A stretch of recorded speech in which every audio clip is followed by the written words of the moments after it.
Hello students, আজকে আমরা পড়ব ইনফিক্স, পোস্টফিক্স এবং প্রিফিক্স। এখন এই ওয়ার্ডগুলো আমাদের কাছে নতুন লাগতে পারে, আমরা জানি না এগুলো কী মিন করে, কিন্তু আমরা এখনই জেনে ফেলবো এটা কী মিন করে এবং কিভাবে এগুলোকে করা যায়, এবং আস্তে আস্তে আমরা শিখবো কিভাবে একটা থেকে একটা কনভার্ট করা যায়। তো প্রথমে আসি ইনফিক্স, প্রিফিক্স আর পোস্টফিক্স এগুলো কী। আচ্ছা, আমরা তো এক্সপ্রেশন চিনি, রাইট? যেমন এই যে a প্লাস বি, এটা একটা এক্সপ্রেশন। এক্সপ্রেশনে অবশ্যই দুইটা জিনিস থাকে, একটা হলো আমাদের অপারেটর, একটা হলো অপারেন্ট। তো এখানে অপারেন্ট কি, অপারেটর কি আমরা তো চিনি যে এ আর বি এই দুটো আমাদের অপারেন্ট, এবং আমাদের যে প্লাসটা আছে সাইনটা, এটাকে আমরা বলি অপারেটর। এখন ইনফিক্স, প্রিফিক্স আর পোস্টফিক্স এগুলোর নামকরণটা হয়েছে বেসিক্যালি আমাদের অপারেটরটা কোন পজিশনে আছে তার উপর ডিপেন্ড করে। তো ইনফিক্স, প্রথমে ইনফিক্সে আসি। ইনফিক্স আমরা নামের মধ্যেই ইন আছে।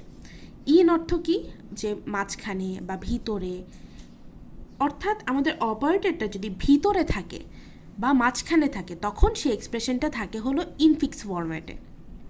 যেমন এই এক্সপ্রেশনটাতে আমাদের দুইটা অপারেন্ডের মাঝখানে কিন্তু আমাদের অপারেটরটা আছে, এই জন্য আমরা আমাদের এই এক্সপ্রেশনটাকে বলবো ইনফিক্স। এটা আমাদের ইনফিক্স এক্সপ্রেশন। আচ্ছা, তাহলে ইনফিক্স আমরা শিখে ফেলেছি কি। এবার প্রিফিক্স। প্রি অর্থ কি? প্রি অর্থ হলো আগে, অর্থাৎ আমার অপারেটরটা যদি আগে থাকে সেক্ষেত্রে আমরা ওই এক্সপ্রেশনটাকে বলবো প্রিফিক্স অপারেশন বা প্রিফিক্স এক্সপ্রেশন। তাহলে আমরা লিখি, আগে আমরা আমাদের অপারেটরটা দিলাম, এরপরে আমাদের যা কিছু আছে অর্থাৎ যে অপারেন্টগুলো আছে আমরা অপারেন্টগুলো দিলাম। তাহলে এই যে এক্সপ্রেশনটা তৈরি হলো এইটাকে আমরা বলবো হলো আমাদের প্রিফিক্স এক্সপ্রেশন।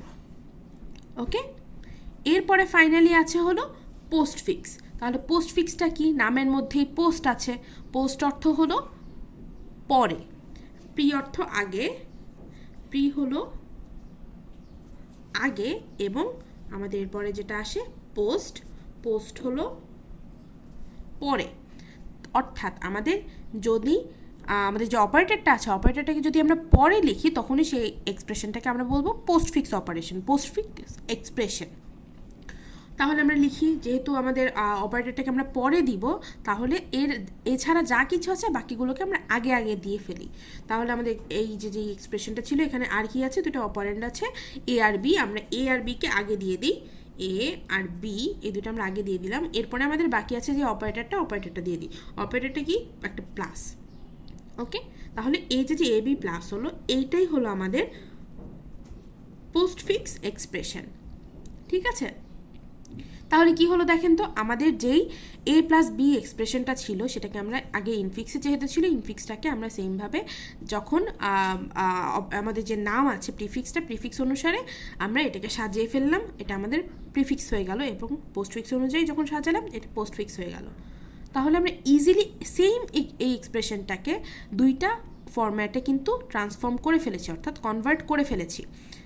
তো এখন আমরা কনভার্ট করতে পারলাম ইজিলি, কারণ আমাদের যেই এক্সপ্রেশনটা ছিল সেটা অনেক ছোট ছিল, এ প্লাস বি।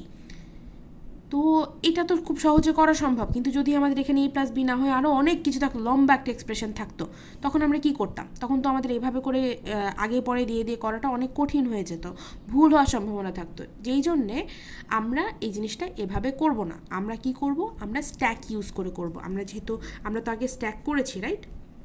স্ট্যাক কীভাবে বানাতে হয়, ডিলিট করতে হয়, হাবি যাবে, আমরা এগুলো পড়ে ফেলেছি। তো এই স্ট্যাকটাকে আমরা কীভাবে ইউজ করব বা স্ট্যাকটাকে কেন ইউজ করব এটা আমাদের এখনও শেখা বাকি। তো স্ট্যাকটাকে ইউজ করব কিভাবে, সেটা হলো এই ইনফিক্স পোস্টফিক্স কনভার্সনে আমরা এই স্ট্যাকটাকে ইউজ করব। অর্থাৎ এই যে infix two prefix two postfix এই যে কনভার্সনগুলো আছে তিনটার মধ্যে, পুরো জিনিসটা যেহেতু স্ট্যাকের মাধ্যমে করা হবে তাই পুরো এই যে কাজটা এটাকে আমরা বলবো অ্যাপ্লিকেশন, মানে এটা হলো আমাদের স্ট্যাকের অ্যাপ্লিকেশন। তাহলে স্ট্যাকের অ্যাপ্লিকেশনটা আমরা শিখবো কীভাবে একটা থেকে একটা কনভার্ট করা যায়, কিন্তু সেটা অবশ্যই পরের ভিডিওতে। অর্থাৎ আমরা একটা ছোট ছোট কনভার্সনকে ছোট ছোট ভিডিও আকারে আমি আপনাদেরকে দিব। এর কারণ হলো যেন আপনারা সহজেই কোনো একটা জায়গায় প্রবলেম হলে শুধুমাত্র সেই ভিডিওটায় গিয়েই সেই প্রবলেমটা সলভ করতে পারেন।